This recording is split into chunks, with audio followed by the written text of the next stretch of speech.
Muy buenas tardes, muy buenas noches, muy buenos días. Soy Gustavo Burgos y estamos dando inicio a una nueva entrega del programa de conversación política de Valparaíso Mate al Rey. En el día de hoy estamos con nuestro director y editor, el inexplicable e inextinguible, el dinosaurio de las comunicaciones, Sergio Risenberg. ¿Cómo estás, Sergio? Feliz, muy interesado, muy excitado por escuchar este entrevistado que es de esa gente que a uno le llama mucho la atención conversábamos en camarines Sí, y me contaba ahí unas historias de Pirquinero, de haber participado, estudiado en la Unión Soviética, es contador, es abogado, es exacto. economista, Así tenemos es. para rato, Así es. Tenemos hoy día entonces un formato de Humanamente Hablando. A quien hemos presentado como abogado, pirquinero, economista, filósofo y contador también, el gran Julián Alcayaga. ¿Cómo estás, Julián? Muy buenas noches a todos. Estoy bien, sí. ¿Ya? Encantado de estar con ustedes para hablar En la provincia de lo del que sea Cobre yo necesario en nací. estos días en que se acordó cerrar la ventana. Todavía no se cierra, pero ya lo ha Se ha acordado el informado. gobierno. Efectivamente, el tema que nos convoca y esta entrevista a con quien estamos ahora, con Julián Alcayaga, es un destacado activista de la causa del cobre. Él se reclama de la nacionalización del cobre y tiene una actividad política toda la vida vinculada precisamente a esta cuestión. Solamente para los efectos de contextualizar, este programa lo estamos grabando un día después de que la Federación de Trabajadores del Cobre, en una jornada que podríamos llamar un tanto bipolar, convoca el día miércoles 22 de junio a una paralización nacional en que las 8 divisiones de Codelco y sus 50.000 trabajadores aparentemente se encontraban movilizados, y esto fue algo que efectivamente ocurrió en un periodo que poco más de 24 horas después, y sin obtener ningún tipo de triunfo, ningún tipo de garantía por parte del gobierno. eh, la Federación de Trabajadores del Cobre levanta esta movilización con el único promesa por parte del gobierno de formar estas consabidas mesas de negociación, tendiente, entre otras cosas, a las modificaciones legales que permitan efectivamente el traspaso en parte de la fundición de Enami a Codelco, y de esta manera poder hacer efectivo en realidad este acuerdo que ha adoptado el directorio de Codelco, que preside el ultra privatizador Máximo Pacheco, un hombre que viene del riñón del laguismo y que junto a Mario Marcel representan a los hombres fuertes de la concertación, que son los que están tomando las decisiones de fondo en lo que concierne a la conducción económica del gobierno de Boris, que recién ha pasado los 100 días. Siendo esto una situación especialmente importante, y sobre todo de que esto le ha dado una oportunidad a las huestes gobiernistas, al arborismo, por decirlo de alguna manera, para aparecer atacando a los trabajadores del cobre, calificándolos como de aristocracia obrera y despertando todo un lenguaje de división dentro de la fila de los trabajadores. A nosotros nos pareció fundamental abrir, digamos, un debate, y qué mejor que hacerlo con nuestro gran invitado, que es Julián. ¿Cómo ves esta situación, Julián? Bueno, es lamentable la decisión que ha tomado el gobierno. Digamos que la decisión seguramente fue tomada primeramente por Gabriel Boric, convencido de esa razón por Máximo Pacheco. Pero es lamentable porque no es cierto que la fundición de Ventanas sea una de las peores, puesto que es la mejor fundición en recuperación de azufre justamente de todas las fundiciones de Codelco, que son tres: la de Chuquicamata, de Potrerillo y Caletones. Pero además, en la recuperación de azufre, la fundición de Ventana supera a Alto Norte, que es de Antofagasta, y también a la fundición Paipote de Nami en Copiapó. Solamente la fundición de Chagre, aquí en la zona metropolitana, tiene una mejor recuperación de azufre que Ventana. Entonces, no es cierto lo que digan que la fundición de Ventana había que cerrarla porque era irrecuperable, porque la emanación de azufre que tenía era muy alta. Existe un estudio, un informe de Cochilco del año 2018 que está basado en Wood Mackenzie, que es uno de los principales consultores en minería del mundo, en que dan las fundiciones de todo el mundo en cuanto a la recuperación del azufre, justamente. Y Ventana no está en los últimos lugares. Bueno, ya está el segundo lugar de las 7 fundiciones chilenas, y supera a fundiciones privadas como Alto Norte y a fundiciones de muchos otros países. Entonces, no está en peor clase de situación en cuanto a la recuperación de azufre. Digamos que esta es la primera situación, entonces, es desmentir la situación de la gravedad particular de la fundición de Ventanas en relación con otras, pero es indudable de que hay un problema ambiental importante en lo que se haya denominado eufemísticamente la zona de sacrificio de Quintero Puchuncaví. ¿Cómo ven ustedes esa situación ambiental en ese sector, en esa zona? Bueno, pero el problema ambiental no viene precisamente y solamente de Ventanas, todas las otras empresas que hay ahí, y entre ellas está una termoeléctrica que fue autorizada por Michelle Bachelet en contra de la opinión, una decisión de la Corte Suprema y de la Contraloría General de la República, y esa debe ser una que más contamina porque es una termoeléctrica, que se vino a sumar allá la contaminación que tenían otras empresas anteriormente. Entonces, no es que la fundición de Ventana sea el principal culpable de esa situación ambiental en esa zona. Además, con una inversión de 54 millones se puede remediar en lo inmediato y ponerse en mejores condiciones la fundición. Y con otras inversiones posteriores puede llegar a tener la alta calidad que tienen otras fundiciones. Pongo el ejemplo de una fundición de Bulgaria, Pirtov, que es del año 1968 o 68, ¿sí?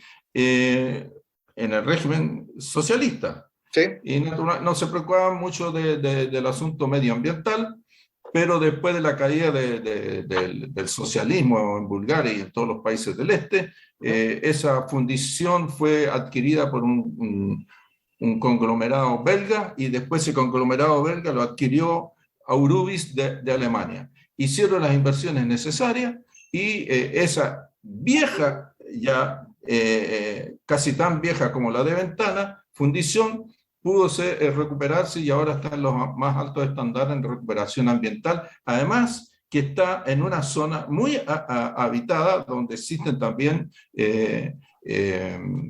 ríos que están alrededor. Existe la otra fundición de Huelva, en España, ¿Ya? que también está en zonas de ríos y de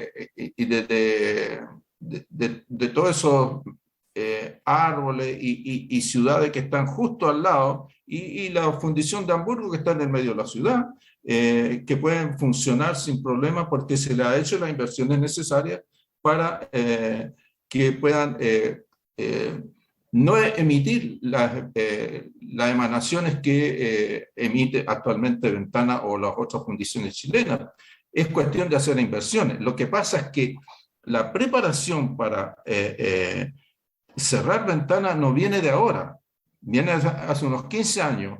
Y de hace unos 10 o 15 años yo he escrito sobre ese problema de que están preparando desde el interior mismo de Codelco el cierre de Ventana, porque ¿qué es lo que quieren las transnacionales mineras? Es terminar con todas las fundiciones chilenas. O sea, esta sería la verdadera motivación, digamos, despejado el tema ambiental, la verdadera motivación es terminar con la fundición chilena. Pero claro, porque la cuestión ambiental es solucionable.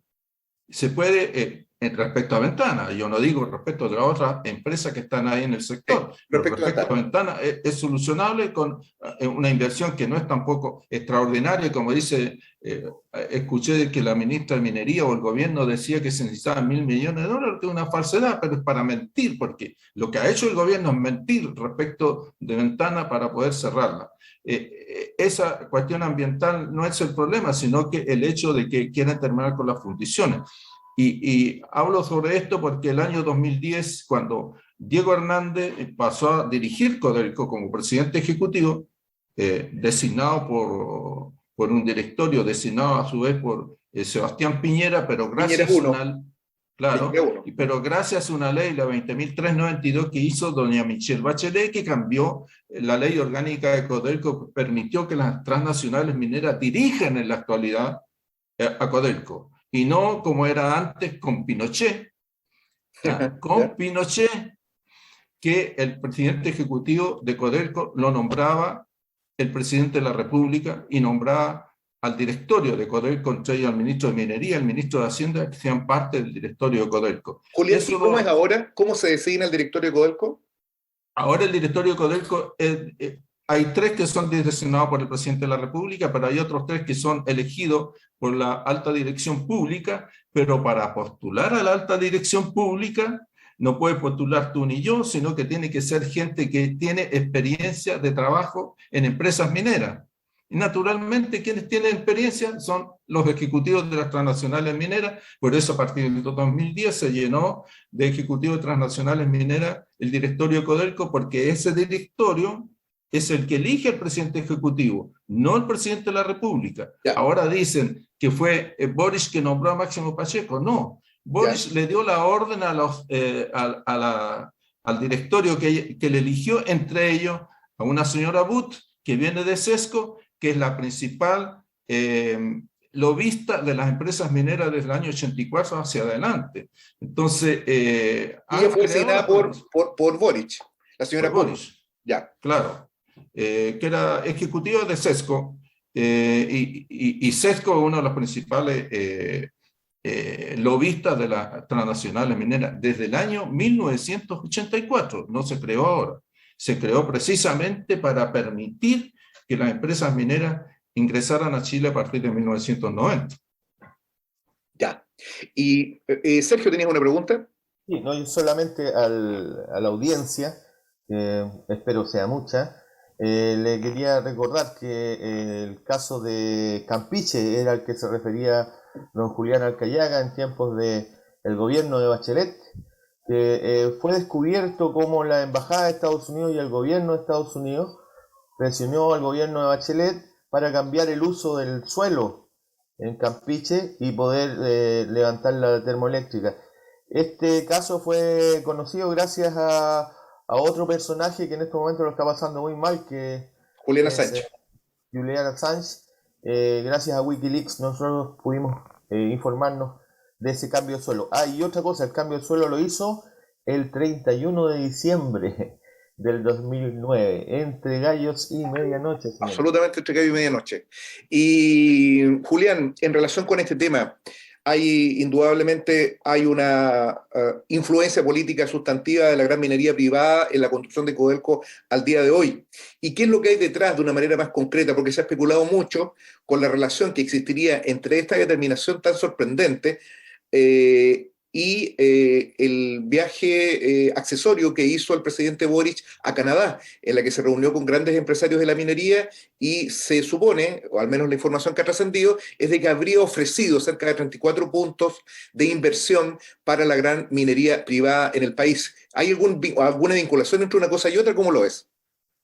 Bueno, antes no alcancé a terminar lo que estaba diciendo Diego Hernández. Cuando él fue designado presidente ejecutivo de Codelco, lo primero que hizo al ir a Chuquicamata es decir que había que cerrar la fundición porque ya no era necesaria, que era muy antigua, y que lo que le convenía a Codelco era vender solo concentrado, porque las fundiciones chinas eran muy baratas, los cargos eran muy bajos, entonces lo que le convenía a Codelco era fundir, es decir, no tener fundiciones, sino que vender concentrado.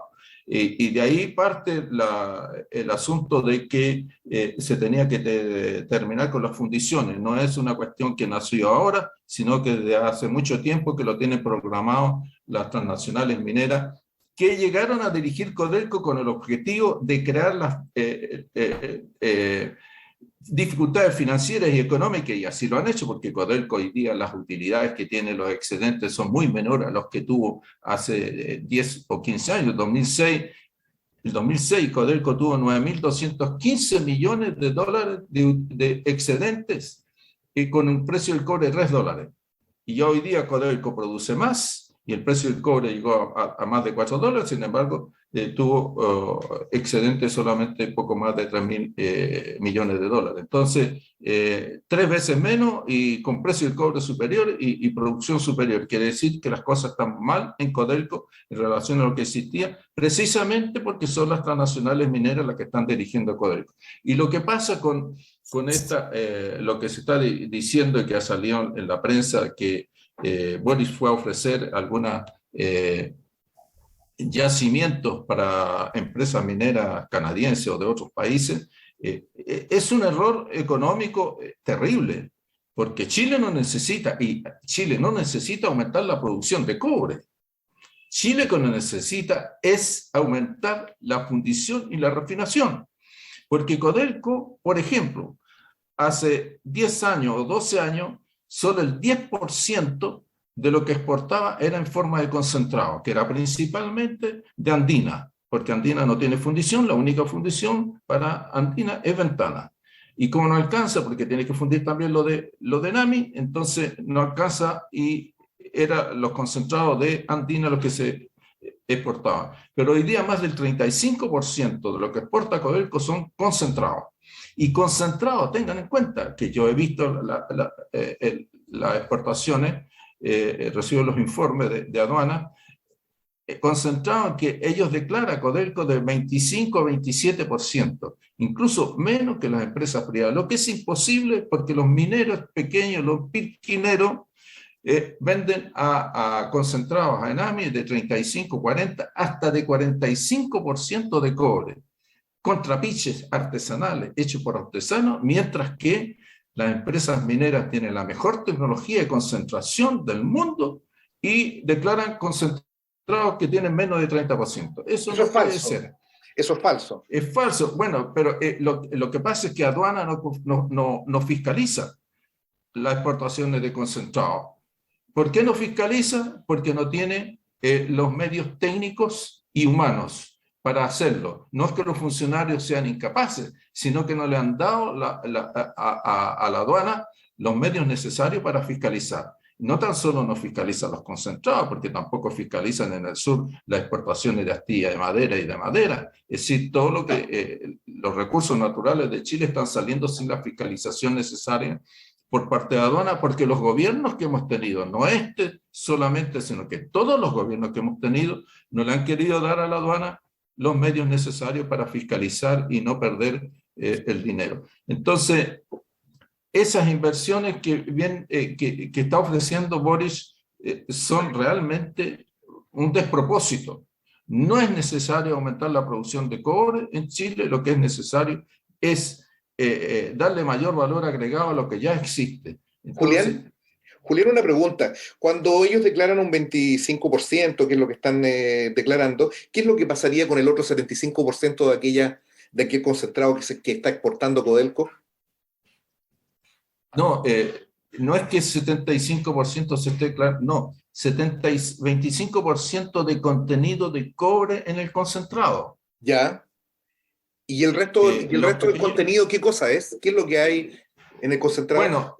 Bueno, en el concentrado contiene una enorme cantidad de otros minerales, entre ellos el oro y la plata, que en principio esos se deberían declarar, pero muchos no son declarados porque la misma aduana dice que es tan pequeña cantidad que no es necesario declararlo. Pero también tiene molibdeno, tiene el azufre, que es de donde saca el ácido sulfúrico, y tiene una cantidad de otros, el grupo del platino, tiene las tierras raras, y todo ese contenido no es declarado y se van los concentrados, y por eso todo ese grupo de minerales que contienen concentrado, naturalmente son en mucho menor cantidad, pero el valor que tienen esos minerales es muy grande. Entonces, si tú sumas todo el contenido de otros minerales que lleva ese concentrado, da un mayor valor que el cobre. Eso es lo que estamos perdiendo. Ya estamos perdiendo con el cobre, que declaran ellos 25%, pero debería ser de 30 a 35% de contenido de cobre,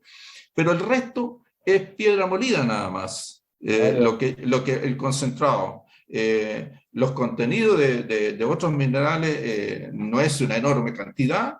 Supongamos que entre todo, aparte del 25% de cobre, haya un 5% en total de todos los otros minerales, Ya, de perfecto. mucho mayor valor, pero el resto es piedra molida. Y eso es lo que se llevan los barcos contaminando el mundo, porque un barco que va llevando 70% de piedra molida para ir a depositarlo en China, en Japón o en Corea o en la India, con 20.000 kilómetros, la cantidad de contaminación que eso crea Ya. por el gasto de los barcos es muy grande. Entonces, a Chile lo debieran condenar en el mundo algún organismo por ser un gran contaminador mundial por el cambio climático, porque la exportación de piedra molida en los barcos, sin sentido ninguno económico, naturalmente que eso genera polución enorme en el orbe, no en Chile, sino que los barcos van de aquí a Asia principalmente. Perfecto. Sergio tenía una pregunta. Sí, Julián, bueno, ya hemos visto cuál ha sido la actitud de los gobiernos. De hecho, hasta el gobierno Pinochet defendió más la propiedad del cobre para los chilenos que lo que están haciendo los gobiernos de la concertación y la derecha en esta democracia. Pero ha habido mucha ilusión de la gente, uno lo ve constantemente, o lo hubo en un comienzo y ahora se está perdiendo con la convención constitucional. Y me gustaría saber cuál es tu opinión de las medidas que ha tomado la convención, si son para defender esa propiedad nacional de nuestros minerales o para continuar con la entrega de estos recursos a manos extranjeras. Bueno, nosotros estábamos del Comité de Defensa del Cobre y de otras organizaciones que hemos trabajado en la defensa del cobre, estábamos muy contentos cuando la Convención Constitucional creó la Iniciativa Popular de Norma Constitucional. Entonces ahí nosotros dijimos, vamos a presentar una Claro. iniciativa por la nacionalización de la empresa de la gran minería. Logramos reunir un poco más de 24.000 firmas y la Confederación de Trabajadores del Cobre, de los contratistas, reunió también cerca de 17.000. Así que habían ya 2 iniciativas populares para la nacionalización de la empresa de la gran minería. Además, un grupo de convencionales también presentó su propia iniciativa, más o menos copiando la de la nuestra, por la nacionalización, pero todas esas iniciativas fueron rechazadas por la derecha,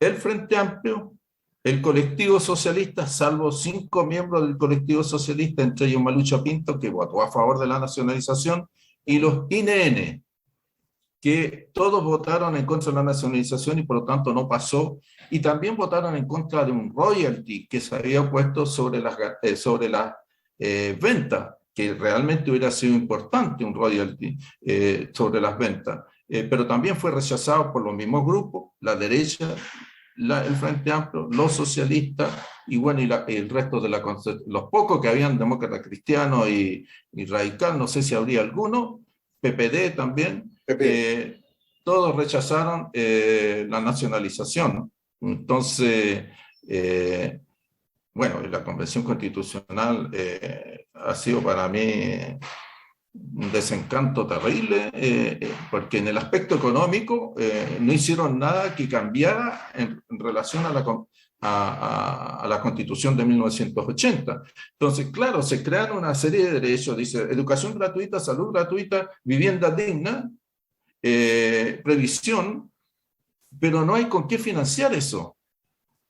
Y con el puro cobre, no tan solo financiaríamos todo eso, sino que además podríamos pavimentar las calles con oro en Chile, porque es tan grande la cantidad de dinero que significa lo que se están llevando las empresas mineras extranjeras, que podríamos satisfacer no tan solo las necesidades nuestras de Chile, sino que podríamos ayudar a los países vecinos con la cantidad de dinero que significa la explotación de esta riqueza tan inconmensurable para Chile, que es el cobre, porque nosotros tenemos el 40% más o menos de las reservas mundiales de cobre y somos un pedacito chiquitito del mundo, entre el 1 y el 2% entre terreno y población.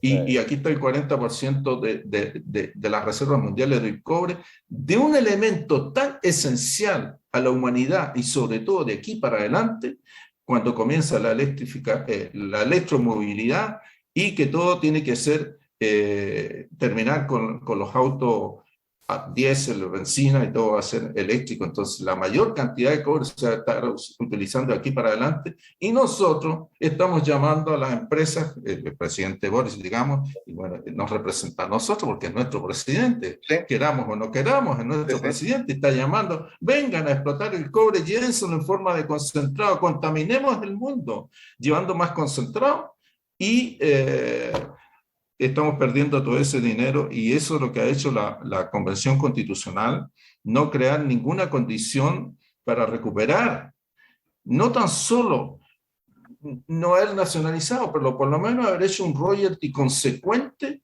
como para, sobre las ventas, como para permitir que parte de esa enorme utilidad que genera el cobre, que para nosotros los chilenos, y así se pueda cumplir con lo que están prometiendo de educación gratuita, salud gratuita, vivienda digna, etc.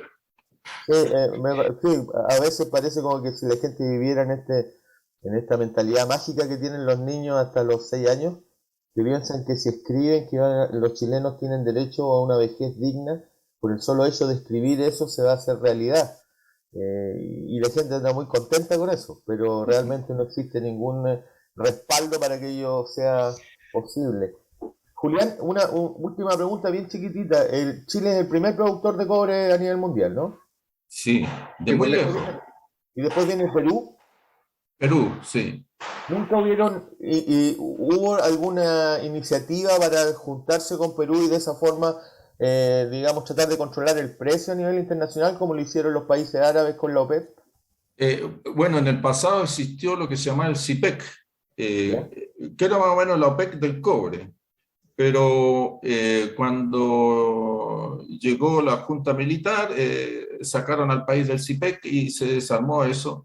Pero incluso Chile no necesita unirse, no necesita unirse con otros países, porque si nosotros tenemos el 40% de las reservas mundiales, pero de la exportación mundial de cobre, de mina, Chile tiene el 50%. Es decir, más que la OPEC conjunta en el petróleo, nosotros tenemos en el cobre. Entonces no necesitamos unirnos ni con el Perú ni con nadie. Podría decidir Chile solo el precio del cobre. Y además existe una facultad legal, el DL 1349 de la Junta Militar que creó Cochil, con el artículo 49 dispone que el país, porque es una política que existía anteriormente, que el Estado puede crear el estanco del cobre cuando existan dificultades que generen pérdidas para el país. Pero si no se hizo cuando el cobre costaba 70, 60, hasta 60 centavos llegó a costar en los años 90, con la enorme producción extranjera que hizo bajar el precio. Si no se hizo en ese momento, menos lo va a hacer ahora Gabriel Boric. Entonces, existe la forma de lograr eso, pero para eso tenemos que elegir un presidente. Claro, porque invitar a esas firmas extranjeras a explotar el cobre es aumentar la producción de cobre y bajar el precio. Pero claro, si eso es lo que pasó a partir del año 90. El año 90, Codelco aportaba al país el 25% del presupuesto nacional. El 25%, produciendo un 40% menos que ahora. Y hoy día, el conjunto de la minería, cuando en ese tiempo se producía 1.600.000 toneladas, hoy día se producen casi 6 millones de toneladas y el presupuesto nacional no alcanza a recibir el 7% de toda la minería. Y antes era solo Codelco que aportaba el 25% hasta el año 89. Y como la sobreproducción que llegó de la empresa extranjera, que pasó en 10 años de 220.000 toneladas a casi 3 millones de toneladas, naturalmente el precio se destruyó completamente y eso es lo primero que nosotros comenzamos en los años 93 con una serie de otros compañeros como Orlando Caputo, fue justamente a hablar en contra de la sobreproducción que era generada por la empresa extranjera, porque eso provocaba un enorme daño a la economía nacional. El tema de la nacionalización lo empezamos a desarrollar algunos años después, pero hasta ese momento solamente nos interesaba que la población chilena se enterara de que la inversión extranjera en la minería era muy nocible para el país. Nocible, no sé si estoy hablando en español o en francés. Nociva, entonces. Nociva. Nociva. Claro, nociva en francés. Ya. Muy nociva para el país. Pero naturalmente que era muy difícil llegar a los medios para informar de esto. Y después ingresó a este comité el senador Lavandero, y con él adquirimos una mayor difusión, comunicación. Él tenía mayor peso en las comunicaciones y ya se empezó a difundir más esta situación en la que estábamos con la empresa extranjera en la minería del cobre, que ha sido terrible para nosotros. Hemos perdido centenas de miles de millones de dólares. No son 2.000 millones, son centenas de miles de millones de dólares lo que hemos perdido con esta empresa extranjera, porque quiero terminar con esto, dándole esta situación.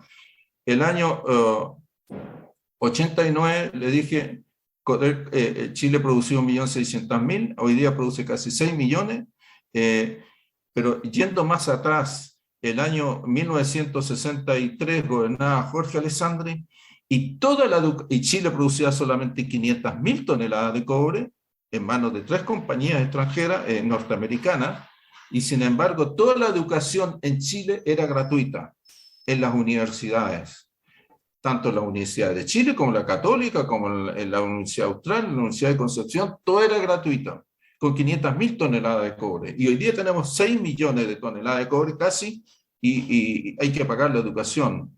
Es por eso que es indigno que no nacionalicemos el cobre. Julián, No el cobre, sino que la ¿cómo, gran minería. como activista por la renacionalización del cobre, por poner un mote, ¿cuáles crees que deberían ser las medidas que se deben reclamar en relación con esta situación de privatización del cobre? Porque hay indudablemente el problema que atraviesa a la economía del país es precisamente la sumisión que tienen nuestras autoridades al gran capital transnacional. Y en esa perspectiva es muy importante también que se plantee con claridad cuáles en concreto, cuáles podrían ser dichas medidas, del momento que la propia Federación de Trabajadores del Cobre lo ha expresado de una forma bastante poco nítida. ¿Cómo ven ustedes eso desde el punto de vista de medidas concretas, inmediatas, que deberían tomarse en defensa de la soberanía económica del país? Bueno, ahora se está hablando que hay una reforma tributaria, ¿no? Sí. Una forma importante de recuperar parte de lo que se lleva a las empresas mineras es volver a que las empresas vuelvan a tributar en renta presunta. ¿Qué significa renta presunta? Que la ley presume la renta. Así era hasta el año 90, cuando hizo Erwin la primera reforma tributaria, ley 18.985, que cambió la tributación. Decía el artículo 34 de la ley de la renta, decía, a partir de 36.000 toneladas, las empresas ya no tributarán en renta presunta, sino que en renta efectiva. ¿Qué es decir renta efectiva? Si declaran utilidades. Desde ahí para adelante, las empresas mineras hasta el año 2004, 2005, 2006, nunca declararon utilidades, salvo escondidas. Todo el resto declaró siempre pérdida para no pagar impuestos. Pero si es renta presunta, el impuesto a la renta se paga en base a lo que se vende. Entonces, sí se puede ocultar, porque naturalmente, si están llevando concentrado y declaran 25% de cobre y lleva 35%, bueno, no están robando. Pero, por lo menos, el robo va a ser mucho menor, porque el impuesto se tiene que pagar en base a lo que se vende. Y ahí se puede crear una escala. Entonces, en función del precio del cobre, eso va aumentando. Como es en la actualidad, porque la renta presunta existe en la minería, pero para la pequeña solamente. Y en base al precio del cobre, si el precio del cobre sube, el impuesto también sube. Pero aquí habría que crear otra escala en que si el cobre es enviado como concentrado, ese impuesto esa base tributable tendría que ser un 50% superior, de manera a hacer un incentivo a que las empresas mineras extranjeras fundan y refinan en Chile. Y es decir, por un lado, recuperaríamos una enorme cantidad de dinero si el impuesto se hace en base a la renta presunta, Eso es lo en primero. base a las ventas, y además podríamos crear fundiciones y refinerías e industrializar el cobre en Chile. Lo mismo se puede hacer con el litio, de industrializarlo en Chile haciendo la misma situación. Es decir, que el impuesto sobre el litio no se pague sobre lo que declaren de utilidad la empresa, sino sobre lo que venden. Y naturalmente que si venden salmuera o venden carbonato de litio, un valor, una tasa, y se venden hidróxido de litio, ya la tasa baja. Es decir, de manera a aumentar, a bajar el impuesto en función de la industrialización y el valor agregado que se le haga tanto al cobre o al litio aquí en Chile. Eso también debería existir para la harina de pescado, para las tillas de madera, para la madera, y bajando la tributación en función de la elaboración que se haga en Chile. Si se hace celulosa, sería menos. Si se hace mueble, mucho menos, porque ya se está, podríamos decir, industrializando la madera en Chile. Entonces, esas cosas se pueden hacer, existe todavía la renta presunta, pero ¿qué es lo que pasa? Que el gobierno está hablando de terminar con la renta presunta, que no aporta nada. Es decir, la renta presunta en la actualidad la pagan los pequeños mineros, los agricultores y los transportistas, que no es la gran masa de dinero que sale en Chile, sino que son pequeños. Entonces, ahí donde se debe tomar renta presunta para todos los recursos naturales para que nosotros podamos tener dinero. Es decir, no tan solo, si no se hace la nacionalización, que es realmente lo que se debe hacer para recuperar la totalidad. Esa sería como la medida, esa sería la medida de fondo. Eso significa expropiar al conjunto de la minería, de la gran minería privada en el país. No expropiar. Nacionalizar son conceptos diferentes de expropiación. ¿Y cómo se entiende eso? ¿Cómo se puede explicar? ¿Cuál es la diferencia? La nacionalización, y eso lo explica muy bien Eduardo Novoa en su libro, que aquí tengo, para que lo vean, La batalla por el cobre. Ponlo un poquito más arriba, Julián. No se ve el título, para que lo vean los... No, para que se vea el título. Más para acá. Eso, más hacia ti. La batalla por el cobre, ya. Muy bien, ya. Perfecto. De Eduardo Novoa Monreal.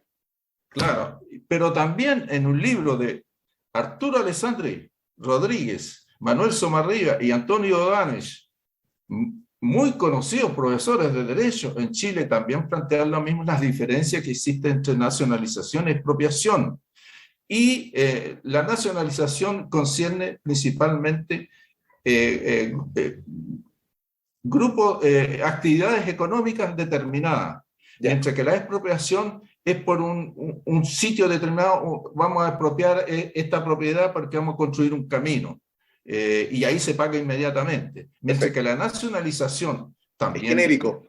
Claro, y además lo dice Novoa y lo dice Alessandri, de que no es necesario pagarlo inmediatamente, sino que se puede pagar a 20 o 30 años plazo, y se hace en función de un valor razonable, como también lo establece las Naciones Unidas. Entonces, hay una diferencia muy importante entre expropiar y nacionalizar, y lo que nosotros hemos planteado es nacionalizar, y no estamos planteando la expropiación. Ya.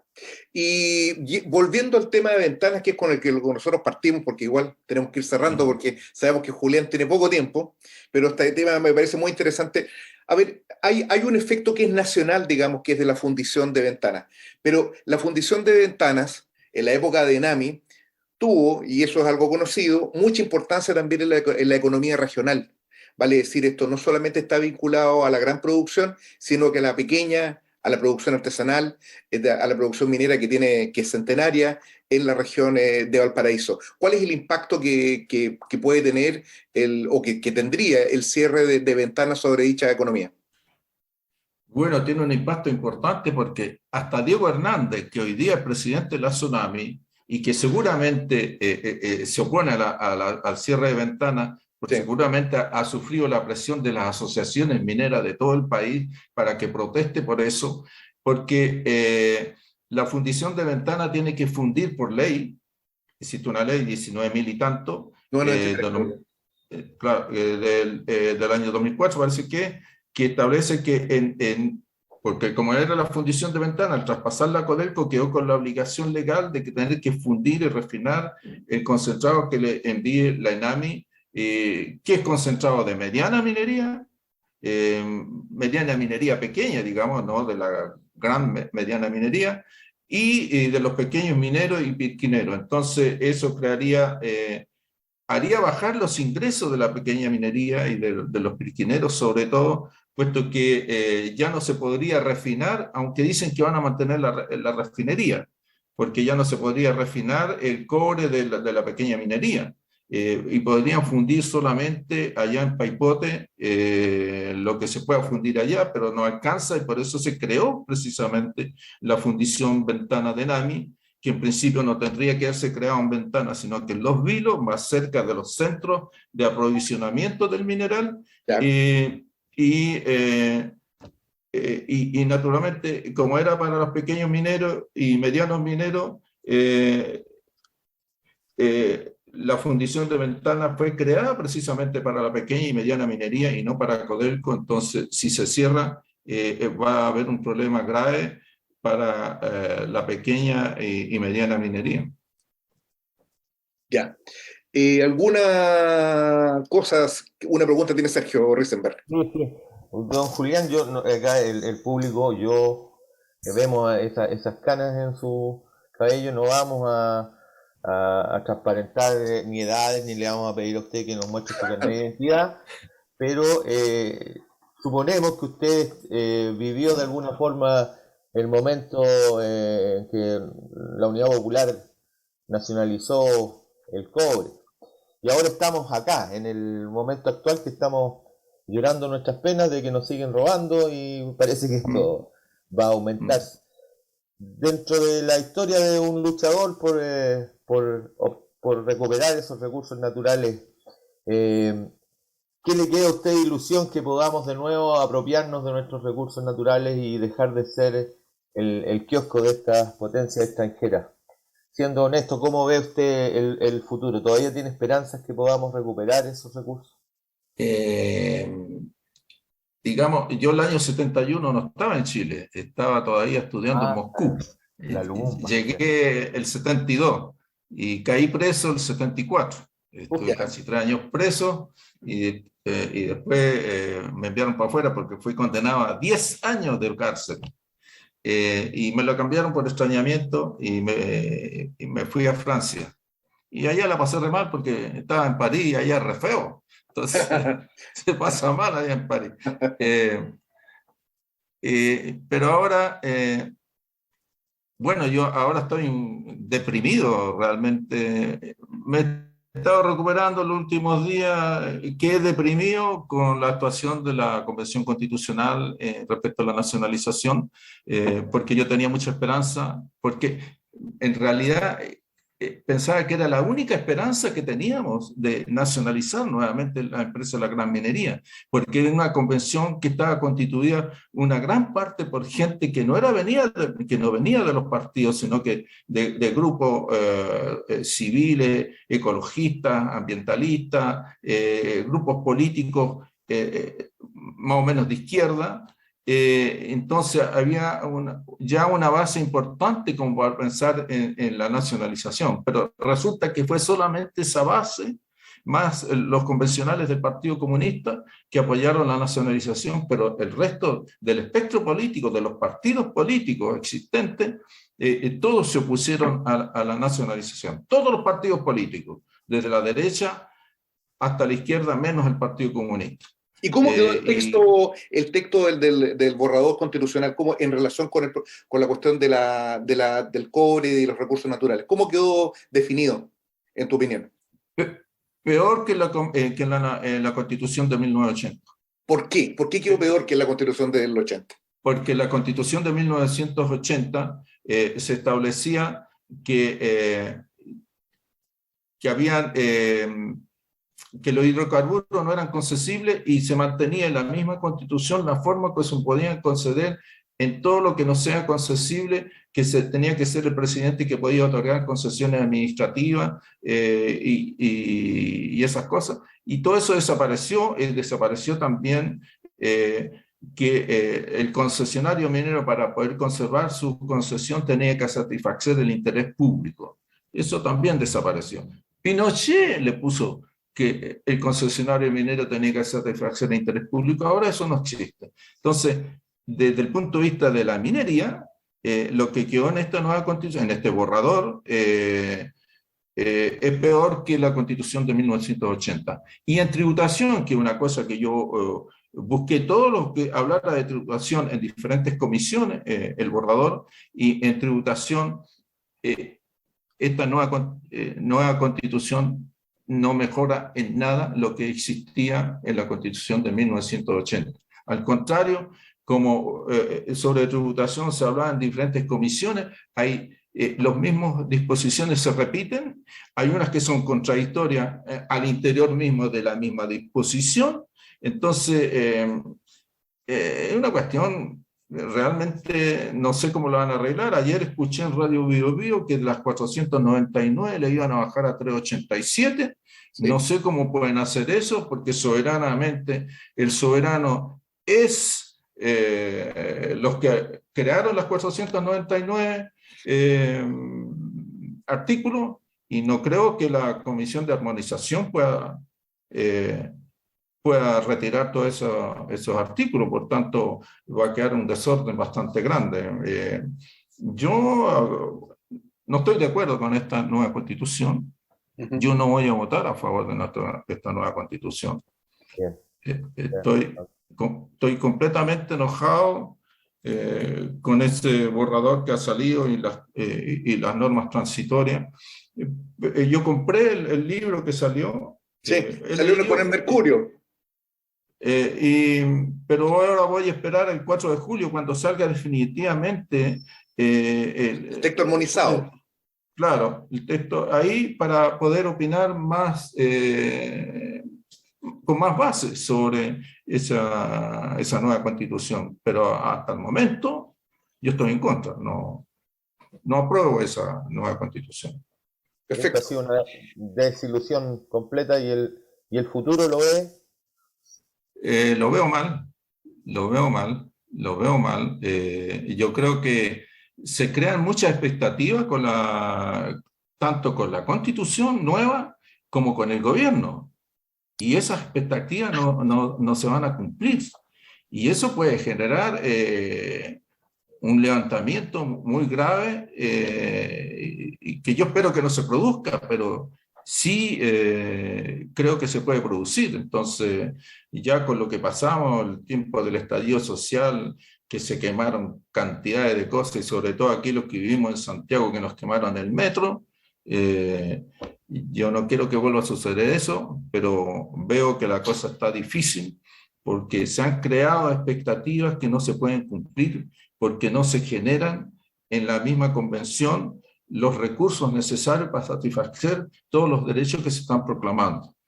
Y si bien el gobierno tiene en sus manos, porque no es necesario cambiar la Constitución para hacer reformas tributarias, las reformas tributarias son de ley simple, no son de ley de quórum, pero son de iniciativa exclusiva del presidente de la República. Entonces el presidente de la República puede enviar una ley tributaria que permita justamente tener los recursos, pero eso significa atacar a los que tienen, atacar sobre todo a las empresas mineras y a todas las transnacionales, a todas las empresas extranjeras, porque aquí no tan solo las mineras evaden y eluden los impuestos. Todas las transnacionales que invierten en Chile lo hacen. Entonces, ¿hay de dónde sacar dinero? Sí lo hay, pero eso vamos a ver si el presidente de la República es capaz de hacerlo. Y si deja todo en manos de Mario Marcel, naturalmente que no se va a hacer nada de lo que es necesario. Por eso tengo miedo de lo que pueda pasar a futuro, porque se han creado muchas expectativas que no se van a poder satisfacer. Julián, durante los días que duró la movilización, se hizo en las redes sociales, e inclusive me tocó, lamento, digamos, haber escuchado a viejos militantes de izquierda motejando a los trabajadores del cobre como aristocracia obrera, como un sector que nunca ha hecho nada por la defensa del cobre y que solamente se moviliza por intereses particulares, propios, y que serían una especie de enemigos del conjunto de la clase trabajadora en Chile. Esta afirmación inclusive se extiende a la falsificación histórica, como que no habrían tenido ninguna participación ni en la nacionalización del cobre, de la cual los trabajadores fueron una pieza fundamental, ni tampoco, por ejemplo, en la lucha en contra de la dictadura. En la década de los 2000 y de los 2010, los subcontratados jugaron un papel muy importante también en la rearticulación del movimiento obrero en Chile. No olvidemos que uno de los últimos mártires de los trabajadores del cobre fue precisamente uno con lo que se inauguró el gobierno Bachelet II, ¿no? En el 2014. Entonces, en ese sentido, y un poco también para ir cerrando, ¿cuál podría ser la convocatoria que tú ves, digamos, más allá de la cuestión programática, que está como más o menos definido, ¿no? La recuperación de los recursos, la cuestión tributaria, la nacionalización, etcétera? ¿Cuál podría ser una convocatoria concreta en relación con este tema, ¿no? ¿Qué cosas pueden hacer todos aquellos que nos encontramos comprometidos precisamente con la recuperación del cobre y generar de los recursos naturales en el país? Bueno, yo pensaba que, como ya vi que hace ya muchos años había una decepción hacia los partidos políticos, hacia los diputados, el Congreso, hacia los presidentes de la República, dije, hay que encontrar un tema que pueda unir a todos los chilenos. Pensé en el cobre, y por eso me metí en esto a fondo y he trabajado 25 horas de las 24 del día en defender el cobre y luchar en contra de las empresas mineras extranjeras. Y pensaba que iba a haber el pueblo se iba a volcar a esto, pero no ha sido así. Pero lo bueno que tiene la Convención Constitucional, que al rechazar la Convención han aparecido mucha juventud que no está involucrada en el tema del cobre y que ahora está apareciendo interesarle mucho porque han aprendido lo que significa el cobre con todo lo que han explicado muchos compañeros que tienen conocimiento en esta materia, incluso el doctor en economía de Cambridge, José Gabriel Palma, que ha participado en varias cosas. Entonces se ha levantado mucha juventud para defender el cobre, lo que no existía, porque el Comité de Defensa del Cobre somos puros ancianos, hay algunos de 90 años. Imagínense. Entonces, pero ahora está llegando juventud a esta defensa y es bastante bueno. Y yo creo que lo que se está diciendo en contra de los trabajadores del cobre y de Codelco, principalmente son gente que no tiene idea de lo que hablan, porque los trabajadores del cobre. Yo tengo un hermano yo fui pirquinero, naturalmente, y tengo varios hermanos, yo soy el mayor de 11 hermanos, y 6 hemos trabajado en las minas, y uno que trabajó en El Salvador como 6 o 7 años y salió con silicosis. Mi papá trabajó en Potrerillo y también quedó con silicosis, trabajó 3 años solamente. Entonces, el peligro de trabajar en las minas, bueno, en las minas sobre todo subterráneas, porque en los trabajos abiertos es menos peligroso la aspiración de polvo de sílice, y por eso se llama silicosis. Entonces hay mucho peligro en el trabajo de las minas, entonces necesitan naturalmente los trabajadores tener un salario consecuente con el trabajo que llevan, y eso es propio de la división del trabajo mismo. Y los trabajadores del cobre son los que lucharon por la nacionalización en el tiempo de los años 60. Está el dirigente Héctor Olivares, que era socialista también, que luchó por la nacionalización. Bernardo Vargas fue presidente de la Federación de Trabajadores del Cobre hasta el año 73. Estuvo preso conmigo después en Copiapó. Fue terriblemente torturado.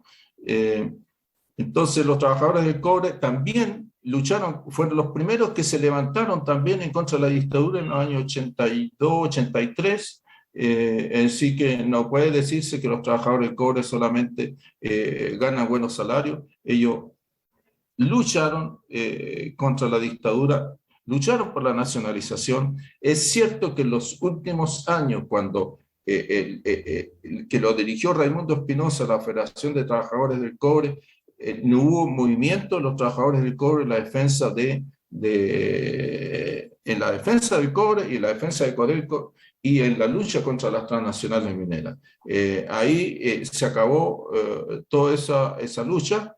Y yo estaba ahora, cuando Pantoja, el actual presidente, llamó a una paralización total en defensa de Ventana, dije, qué bien, los trabajadores han vuelto a renacer esa lucha por defender los intereses de la clase trabajadora, y sin embargo, después se han sumado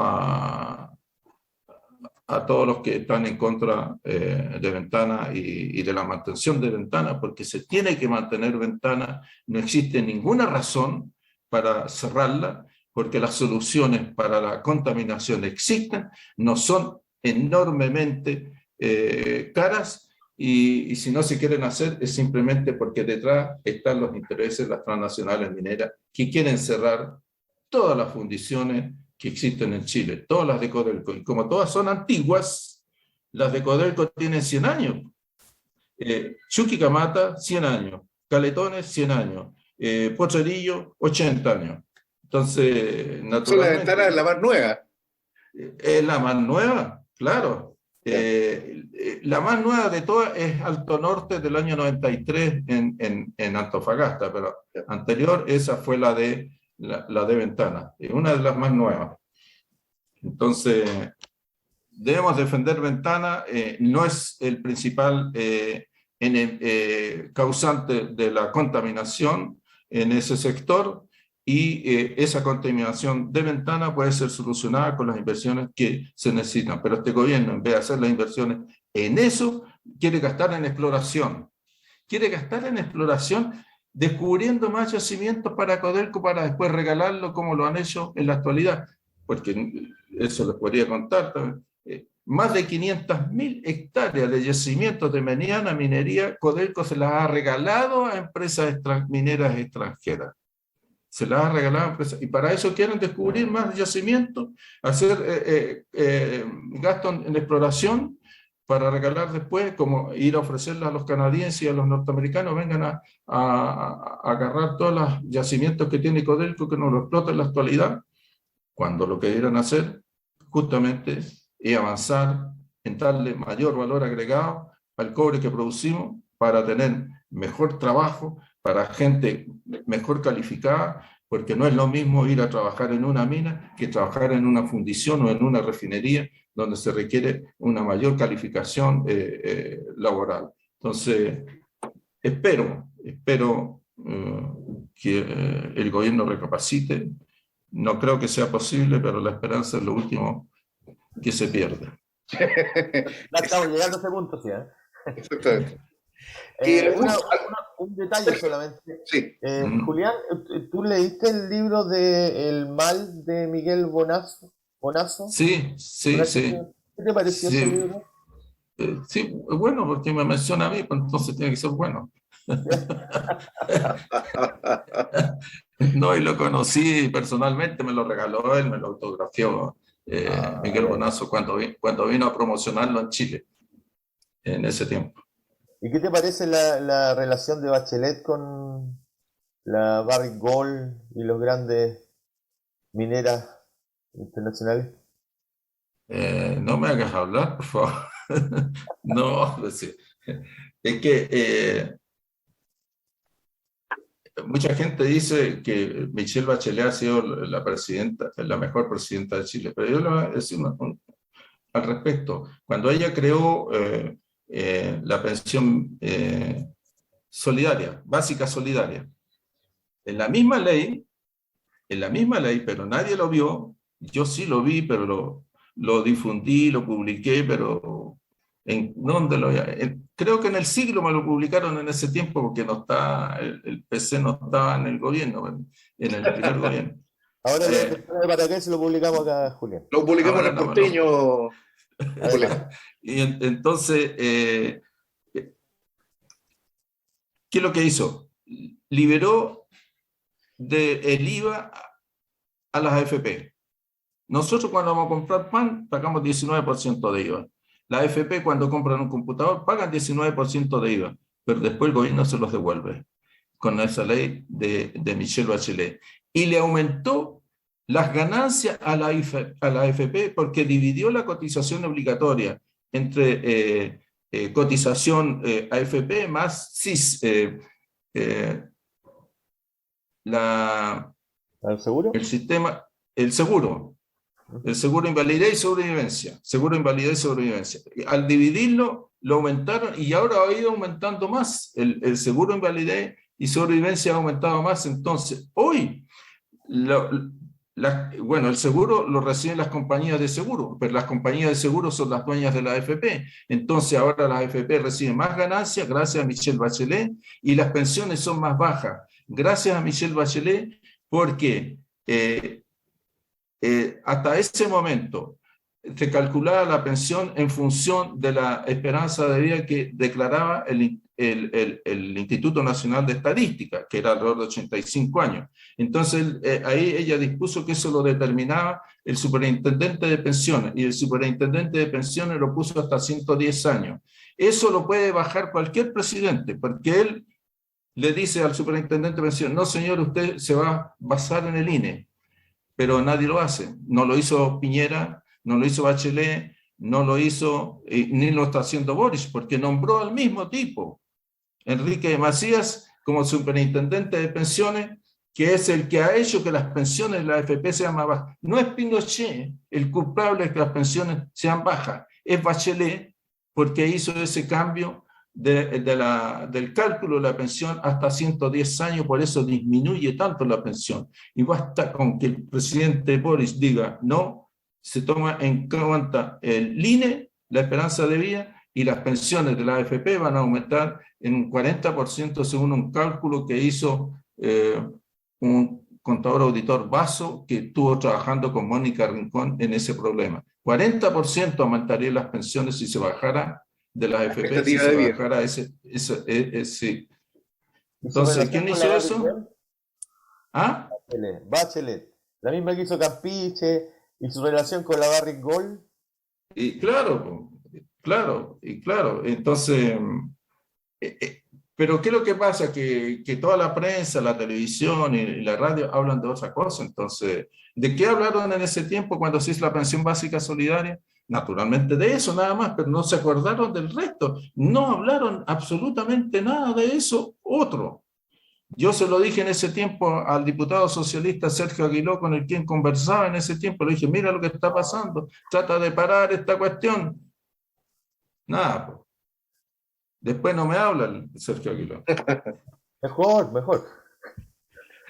Bueno, hemos llegado al término de nuestra conversación. Se pasó volando esta entrevista. Ha sido realmente muy importante para nosotros haber estado con Julián Alcayaga, un activista de dilatada trayectoria, en mi opinión, uno de los mayores activistas que hay a nivel nacional, y además que ha sostenido su lucha por la recuperación de los recursos naturales de una manera que resulta encomiable. Yo creo que es importante saludar la voluntad militante del compañero Alcayaga y al mismo tiempo la capacidad que tiene de vertir esto en un plano político más general, porque esto no es solamente un problema tributario o un problema técnico o un problema ambiental. Cuando estamos hablando de la cuestión del cobre, estamos hablando ni más ni menos que de la autonomía y la soberanía del país, de la relación que tiene Chile con el gran capital, de la relación de Chile con el imperialismo. Y en consecuencia es un debate al mismo tiempo político de la mayor importancia, la formación de un movimiento en defensa de los recursos naturales y del cobre es una, así como económicamente lo es el cobre, también desde un punto de vista político es una columna vertebral y lo ha sido en general para la izquierda chilena y particularmente aquella que se reclama revolucionaria, aquella que eh, estima de que la única salida para estas cuestiones precisamente se encuentra en manos de la clase trabajadora. Los espacios institucionales, como lo ha demostrado la Convención Constitucional, lamentablemente, lo único que han hecho es contribuir a seguir con el orden de cosas que quedó establecido con la Constitución del 80 y con esta Convención Constitucional que en la práctica lo que ha hecho, estamos hablando de lo que las cosas son, no lo que se desea o lo que debería ser, no ha hecho más que reformar la institucionalidad y adecuar de alguna manera el lenguaje jurídico de este texto a el siglo XXI.